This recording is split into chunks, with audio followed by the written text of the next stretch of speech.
Hi, good morning mga Bisadya. This is once again your friend Eric Aniga and I would like to welcome you all to my channel, Ang Bisadya. Anyway, in a few moments from now, 2021 na. So kumusta man ang atong pagpangandam? Are we ready to face the new year? And have we resolved all our issues in 2020?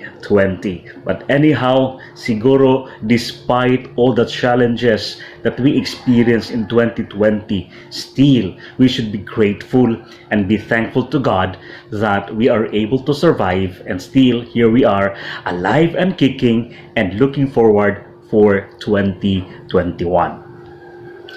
And as we leave behind 2020, do not forget to count your blessings.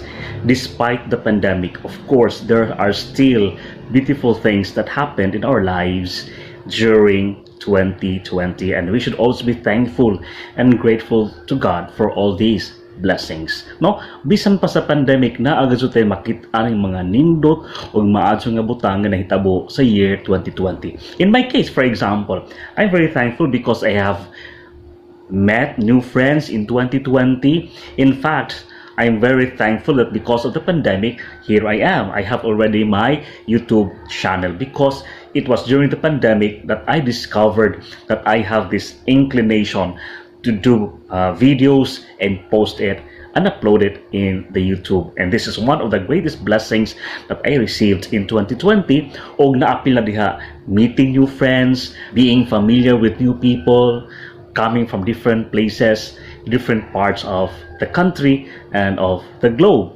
And of course, daghan pa. We just have so much things to be thankful. Just count our blessings that we received from God. And of course, 2020 will always be a memorable year for all of us. And I guess one of the most important blessings that we have received from God is here we are. We are able to survive 2020 alive and kicking, and we are ready to face 2021. So I hope, and I pray that as we move on to 2021, injo po kong ubanan, mag-uban-uban gihapon ta dinhi sa akong channel, ang Bisadya.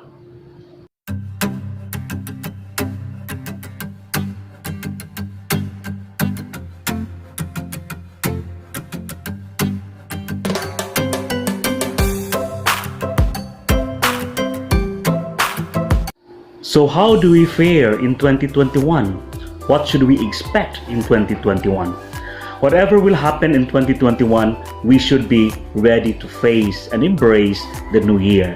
So in this video, let me share with you some tips on how to live your life in 2021. Tip number 1, know yourself. What do we have? What are the skills that we possess? What are our talents? What are our competencies? Knowing ourselves is very important in order for us to compete in 2021. Take note that in 2021, the economy will be very promising, and we should be able to participate in the dynamics of the economy. And we can only compete and participate actively in the economic activities if we will know what can we share and what can we give. We should know our talents. Unsa may imong mga talents? Kamao ba kamo kanta? Kamao ba kamo sayaw? What can you do? What are your talents and what are your skills? Kamao ba kamo luto? Kamao ba kamo himo og sinina? Kamao ba kamo bake og cake? What are your competencies? Lihiro ba ka og mathematics? Lihiro ba ka og English? Lihiro ba ka og history? What are your skills and competencies? We should be able to know ourselves, because by only knowing ourselves that we can utilize all these, atong gamiton ang tanan natong kakayahan so that we can participate actively in the economic activity in 2021. Once we have identified our skills, our talents and competencies, the next thing that we are going to do, that is tip number 2, is to grab every opportunity that comes our way. Okay, so every time that there is an opportunity, grab it. Do not think about being shy, being insecure. or whatever things that will hinder you from accepting all these challenges. Always remember that if something is given to you, it is the will of God. It is the plan of God that you will be given this task, this opportunity, because He knows that you can do it and He has a plan for you. So never have any second thought in accepting whatever assignment that will be given to you. Be a grabber of opportunity. Take note and always remember that opportunity knocks only once. Once you let it go, it will never and it may never come again. So always believe in yourself. Be an opportunity grabber.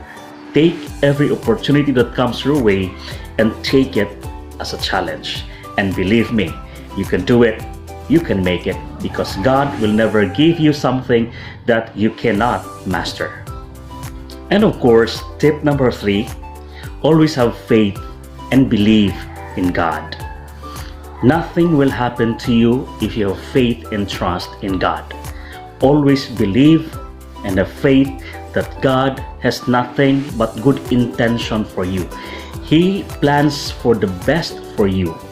Things may appear negative at first glance. Things may be unpleasant. Things may be not fine. Things may not be good.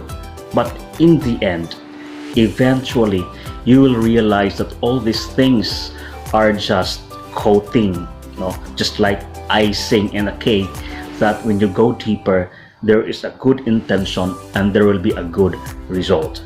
But all these things can be overcome. You can surpass all these challenges and trials if you have faith and trust in God. Put God first in your life and the rest will follow. Never ever think that you can do things without God, because we are very, very much dependent on God. We can do nothing without Him. And this will bring me to tip number 4. As we have faith in God, as we have faith in Jesus Christ, we will be always positive. We will always be optimistic. Despite the challenges that may come our way, we should maintain this positive attitude. Always try to find the positive side of things. Things may not always be fine. Things may not always be good.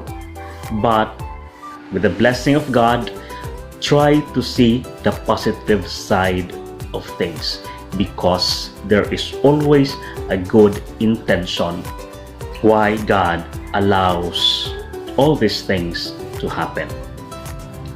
Okay, so let me wrap up the tips that I have given you so that we will be ready to face and embrace 2021. First is know thyself, know yourself. What do you have? What are your skills, talents, and competencies? Number 2, take all opportunities that come your way. Always believe that God has good intentions why He gives you all these assignments, whatever it may be. This assignment may not be the one that you expected. Nevertheless, always believe that in the end, God has a plan for you. Tip number 3, have faith and trust in God. And tip number 4, always see the positive side of things. I know and I believe that if you will keep this in mind, you will have a wonderful, blissful, and fruitful New Year in 2021. I hope na naamoy nasabtan o naamoy nakuha sa akong sharing karong adlaw. All I have are best wishes, goodwill, and I pray that everything that you desire, the desire in your heart, will be given to you in 2021. Well, this has been your friend Eric Aniga. Daghang salamat sa pag-uban naho sa year 2020. We just have to be thankful about everything that happened in 2020. Despite the pandemic, despite COVID-19, still there are a lot of beautiful things that happened in 2020, and we should praise and thank God for all these things. And as we move forward in 2021, still we offer everything to Him and entrust to Him our lives for 2021. Daghang salamat sa inyong pag-ubanaho ug daghang salamat sa pagtan-aw sa akong video karong adlaw hangtod sa sunod natong panag-uban. Bye-bye!